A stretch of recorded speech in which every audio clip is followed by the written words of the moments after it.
Hello, bachcho. Let's read this question. So this question says the mutual inductance between two coils depends on option A is medium between the two coils, option B is separation between the two coils, option C is orientation of the coils, option D is all of the above. Okay, तो चलिए बच्चों अब हम इस question को start करते हैं। तो देखिए बच्चों, इस क्वेश्चन का की कॉन्सेप्ट हम क्या लिख सकते हैं यहाँ पर। The key concept of this question इस क्वेश्चन में देखिए हमें क्या बताना है, इस क्वेश्चन में म्यूचुअल इंडक्टेंस बताना है। ओके, म्यूचुअल इंडक्टेंस आपका किस पैरामीटर्स पर क्या करता है, आपका डिपेंड करता है। इस क्वेश्चन में हमें म्यूचुअल इंडक्टेंस डिफाइन करना है, फिर बताना है। ओके, तो देखिए बच्चों, म्यूचुअल इंडक्टेंस होता क्या है। म्यूचुअल इंडक्टेंस होता है, देखिए अगर आपकी कोई करंट कैरिंग लूप है, अगर के आपके पास में मान लीजिए ऐसा कोई करंट कैरिंग लूप है, this is a current carrying loop. Okay, this is a current carrying loop. ये आपकी कोई करंट कैरिंग लूप है जिसमें आपका आई अमाउंट ऑफ करंट क्या कर रहा है, फ्लो कर रहा है। ओके, तो देखिए अगर इसमें क्या होगा, आई अमाउंट ऑफ करंट क्या करेगा, फ्लो करेगा, तो देखिए इससे क्या होगा, आपका मैग्नेटिक फील्ड पास होगा। ओके, अगर कोई करंट कैरिंग लूप में क्या होगा, अगर आपका आई करंट पास होगा तो इसके कारण क्या होगा, मैग्नेटिक फील्ड क्या होगा, पास होगा। क्या होगा, आपका मैग्नेटिक फील्ड पास होगा। और मान लीजिए इसके सामने क्या रखा है, इसके आसपास में हमने यहाँ पर कोई और दूसरी कॉइल भी रखी है, this is our coil second. Okay, ये क्या आपकी कॉइल सेकंड है। ओके, ये क्या हमारी कॉइल सेकंड है। तो देखिए जो आपकी कॉइल वन है, इसको मैं नाम दे देता हूँ, this is our coil one, या फिर लूप वन बोल सकते हैं इसे। इसे आप बोल सकते हैं यहाँ पर कॉइल टू या फिर लूप टू बोल सकते हैं। ओके, अब देखिए जो आपकी फर्स्ट कॉइल है, फर्स्ट कॉइल में क्या होगा, आपका करंट क्या कर रहा है, इसमें आपका करंट फ्लो कर रहा है।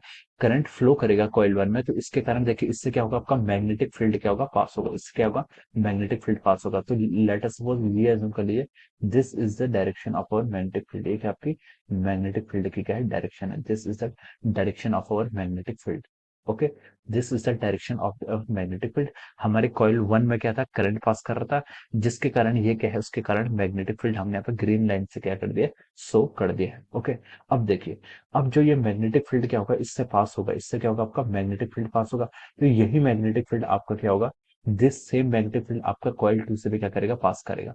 ये मैग्नेटिक फील्ड क्या करेगा, आपका कॉइल टू से भी क्या करेगा, पास करेगा। मैग्नेटिक फील्ड अगर आपका एक कॉइल टू से भी पास करेगा, तो हम बोल सकते हैं जो आपकी कॉइल टू है, इस कॉइल टू से भी क्या होगा, कुछ आपका फ्लक्स जनरेट होगा। और फ्लक्स कितना लिख सकते हैं हम, फाई टू से हम उस पर डिनोट कर रहे हैं। phi 2 क्या है, phi 2 is the flux which is passing, magnetic flux which is passing through the coil 2 due to the current in the coil 1। coil 1 में क्या है, आपका करंट क्या हो रहा है, पास हो रहा है, जिसके कारण आपका coil 2 से क्या हो रहा है, आपका फ्लक्स क्या हो रहा है, पास आउट हो रहा है। ओके, तो देखिए ये हम क्या लिख सकते हैं, इसको इसको हम यहाँ पर देखिए कैसे डिफाइन कर सकते हैं। इसको हम डिफाइन कर सकते हैं, देखिए इसमें हम लिख सकते हैं आपका कॉइल टू में आपका कॉइल वन की करंट के कारण मैग्नेटिक फ्लक्स पास हो रहा है, तो हम लिख सकते हैं जो आपका फाई टू है, फाई टू क्या आपका magnetic flux passing through the coil two is proportional to the I. ये क्या आपका आई के प्रोपोर्शनल है। या फिर आप इसको आई वन भी लिख सकते हैं। क्या लिख सकते हैं, आई वन। आई वन यहाँ पर डिनोट कर रहा है कि the current which is flowing in the coil one, जो आपका कॉइल वन में क्या है, आपका करंट क्या कर रही है, फ्लो कर रही है।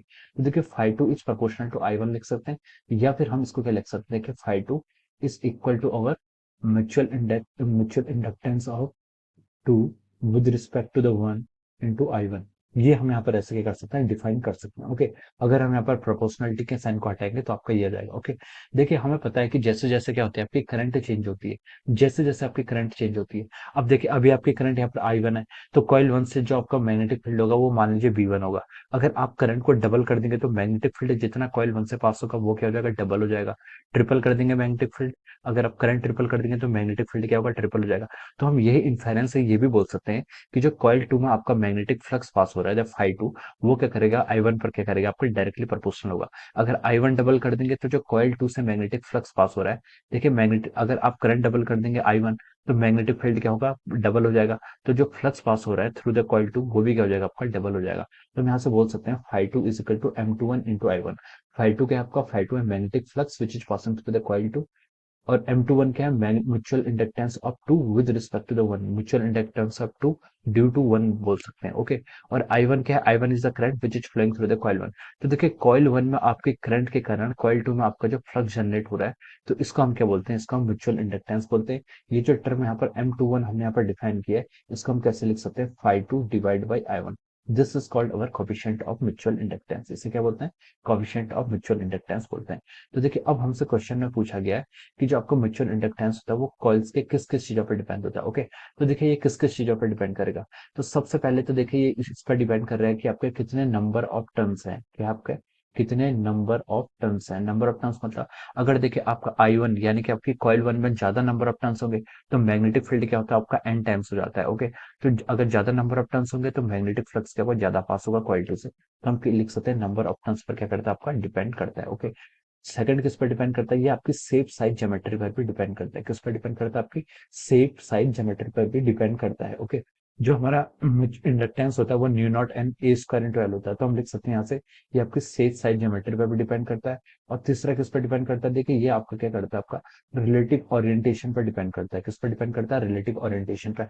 अगर ये दोनों क्या होंगे, पैरेलल होंगे। अगर ये पैरेलल होंगे यानी कि एक कॉइल आपकी जैसे कि ये है और अगर आपकी दूसरी कॉइल भी आपकी उसके तुरंत बगल पे है, तो हम बोल सकते हैं यहाँ पर से जितनी number of magnetic field lines coil 1 से पास होंगी वो सारी की सारी क्या होगी आपकी I2 से, वो आपके कॉइल 2 से भी क्या करेंगे, पास करेंगे। ओके, तो हम बोल सकते हैं किस पर डिपेंड करता है, आपका रिलेटिव ओरिएंटेशन पर भी डिपेंड करता है। रिलेटिव ओरिएंटेशन पर डिपेंड करता है और रिलेटिव पोजीशन पर भी डिपेंड करता है। ओके, किस पर डिपेंड करता है, आपका रिलेटिव पोजीशन, यानी कि वो उससे कितना दूर है ये इस पर भी क्या करता है, आपका डिपेंड करता है। ओके, तो हम लिख सकते हैं आपका ये क्या करता है, रिलेटिव पोजीशन पर भी क्या करता है, आपका डिपेंड करता है। Okay, it depends upon the relative position too. Okay, तो देखिए ये सारे फैक्टर्स हैं जिस पर आपका क्या करता है, म्यूचुअल इंडक्टेंस क्या करता है, डिपेंड करता है।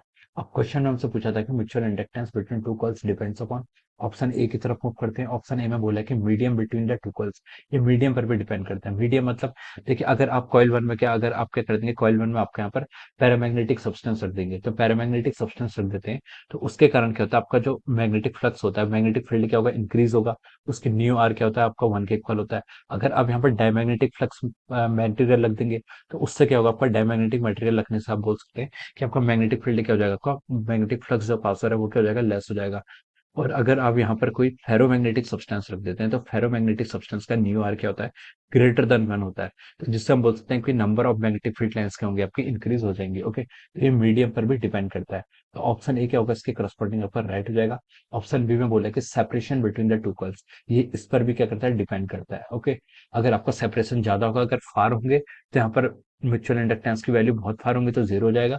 और अगर पास में होंगे तो हम लिख सकते हैं कि इक्वल टू 1 के इक्वल होगा, अप्रोक्सीमेटली इक्वल टू 1 होगा। सी में बोला orientation of the two coil, इस पर भी डिपेंड करता है। ऑप्शन डी में बोला इसने ऑल ऑफ द अबव, तो हम लिख सकते हैं कि इसके करस्पॉन्डिंग जो आपका यूनिवर्सल आंसर होगा वो क्या होगा, आपका ऑप्शन डी क्या होगा, इसके करस्पॉन्डिंग आपका राइट आंसर होगा। Okay, so we can write down that option D is the correct answer of this question. Okay, option D क्या हो जाएगा, इस क्वेश्चन का आपका करेक्ट आंसर हो जाएगा। Okay, so this is the answer of this question. Okay, so I hope you all understood this concept. All the best and thank you so much.